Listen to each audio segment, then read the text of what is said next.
Hey, welcome back to Kidmin Training to Go. And as you probably already know, we're talking about teams and being part of a team. This is kind of our panel party, and we're having different panelists talk about the teams that they serve on and where they serve and just different nuances of being part of a team in ministry. So we have with us Kim Jestila.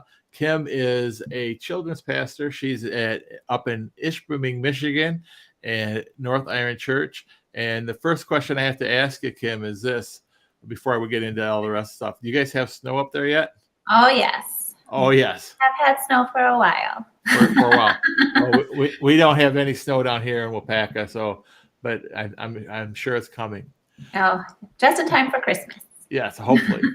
So we have Kim with us, and Kim is one of the things, the reason why I asked Kim to come on is that at North Iron Church, they have a very strong midweek program. And so, Kim, one of the questions I'd like to ask you is, in working with your team, obviously there's a big team that works, being the children's pastor, you have Royal Rangers and Girls Ministries at the midweek. So would you share for just a minute about how you share and how you develop that team and work with that team in sharing resources and in developing the calendar for the year, maybe even events and communications? Absolutely. So communication is a big thing, and having your team work together well is so important.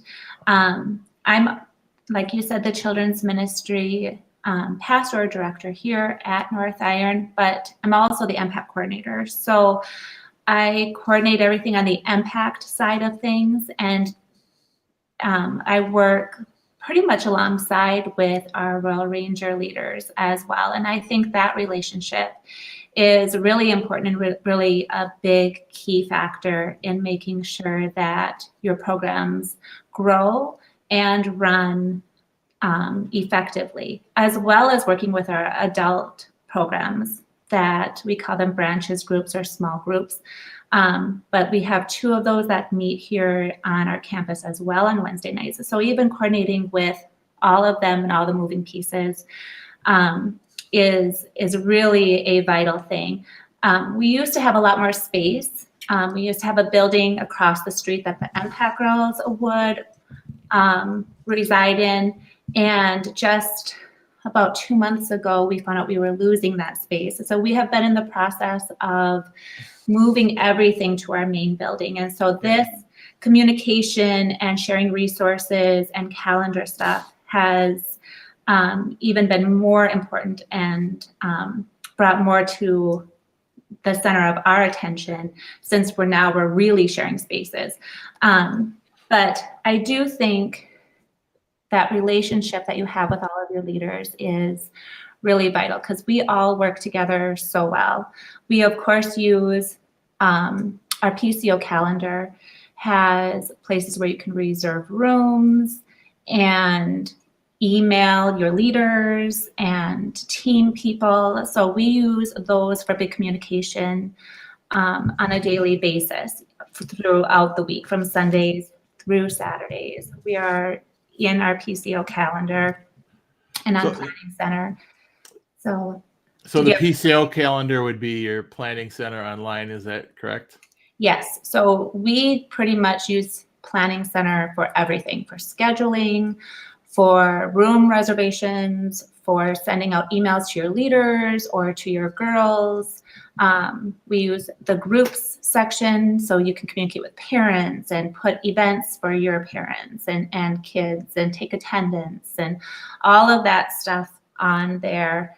But for Wednesday nights, how we have discovered, it could have been a real downer losing all of that space, and we could have just sat and complained and groaned and moaned, and it wouldn't have done any good. So we took a proactive state and started thinking, well, how are we going to fit 200 kids in our building all together, along with 2 good size adult groups? And it's really been working out amazing. They've been building outdoor structures for the boys to start using in January. They've both of the adult groups combined and are just taking over the sanctuary, auditorium space, and we're all fitting in here really nicely and still have plenty of space. So it is amazing when you're able to communicate with your leaders, communicate with all of the people who are working together and set a plan. I think that is one of the most important things that we're able to do. Of course, we set our events a year in advance. So we already have our 2023 calendar set for all of our ministries, for all of the kids, Impact Rangers, Go Kids, our Sunday morning program, and the branches groups to our small groups. So that helps with planning as well. You know, things may change here and there, but at least you're reserving your vehicles, you're reserving your rooms. All of that kind of stuff happens already. Like we're a year out, at least a year out. Some things are even more than a year out, for making sure you get in there and get your events on the calendar. So who's involved in that planning, calendar planning time? So how we do it is each department goes on to Planning Center and plugs in all of their events and dates. And then as a staff each week, we go over that. So we have a weekly meeting where we're able to go through and double check calendars, make sure everybody's got their resources they need, their spaces, the check-in system, whatever they're in need of is going to be available to them. So that's, and I do think those are, you know, sitting down, communicating. We're pretty fortunate that I run the two programs, so it's easy for us.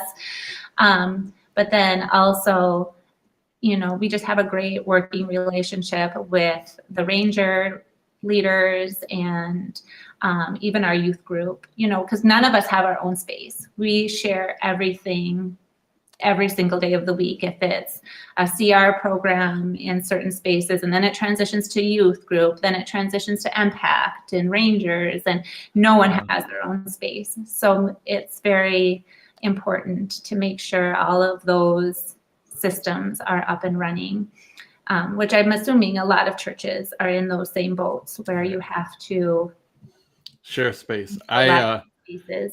Kim, in 25 years of children's ministry, I never had my own space.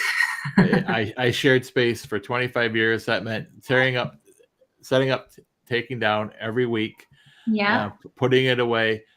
Even like Sunday morning, it wasn't like I could leave it till Monday morning. We had a Hispanic church that came in right after me and used my space. Yeah. So what I heard you say is, you know, communication is important. Getting everybody on the same page, letting them hear what's happening, being ahead of the schedule, because people plan things out.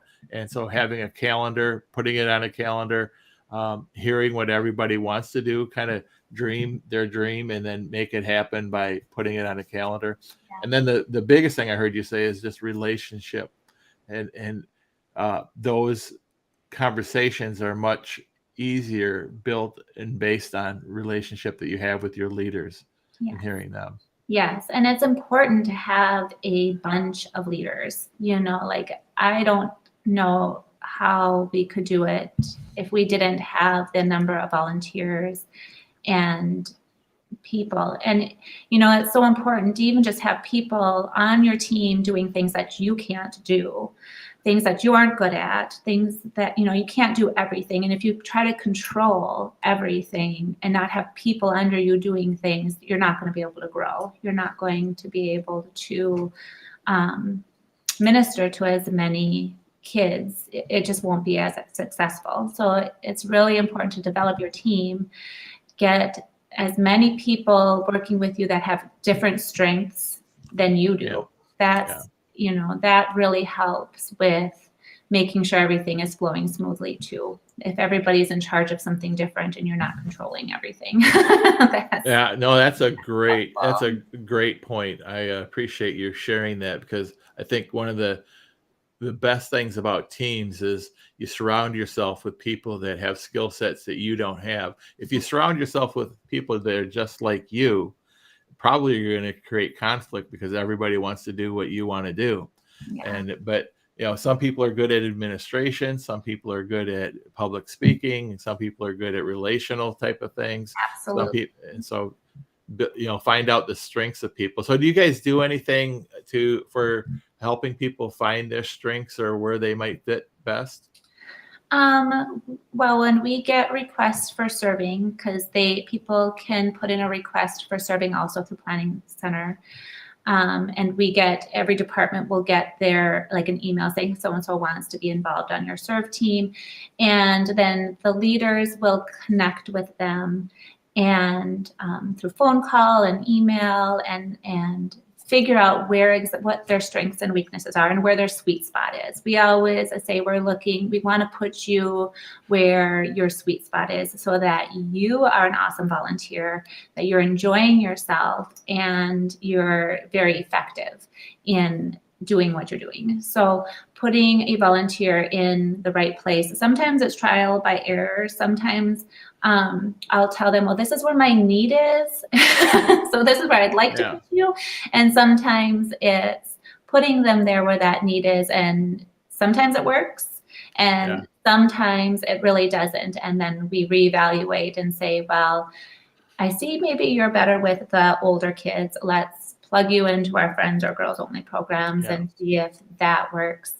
And those relationships and team building are really important. I know for us, we have multiple campuses. So we have multiple teams that are all, like I have, for instance, on Sundays, I have children's ministry teams in 2 other campuses. So really communicating with them too.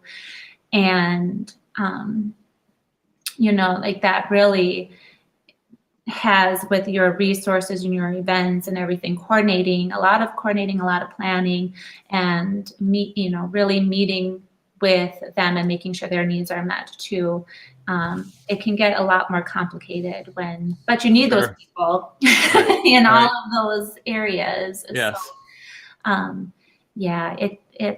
it really is important to be organized, and I don't know how we would do it without Planning Center, but there's probably a lot of other really good programs out there. That's just what we've used ever since I've been here. So that's great. So those of you that haven't tried Planning Center before, you can actually try it, and you can try and there's different modules for it. There's a finance module, there's a worship schedule module, and there's a people module. There's different things that you can do, an event module where you can sign people up for events. So look at it if you haven't seen that before. But Kim, hey, I want to thank you. Talking about teams, we have other people that are talking about different dynamics of working with the team, and this is an important part, is working with that midweek team. And with your situation, you have people at different campuses and different parts of teams, different areas, and communication is so important. And I hope you heard that. Now I know that, Kim, do you have an idea how many volunteers you may have? At our Ishpeming campus, we have 30 involved in Impact, and we have 20 to 30 in Rangers also every week. So that's a lot of leaders, and so we're grateful for your impact and your contribution to talking about working with teams. And it can be done, and it takes work. It takes time, and sometimes some tools can help, and that's where the Planning Center is something that just is a great communication tool that everybody's on the same page. So Kim, thanks again for joining us, and God bless you as you continue to serve at North Iron Church in Ishpeming. Thank you. Thank you. All right, Kim, if you could just stay on for just a minute, I'm going to hit it. Thanks, says end the stream, and then it's going to just stay on. Don't go on afterwards. Want to talk to you one more time. All right.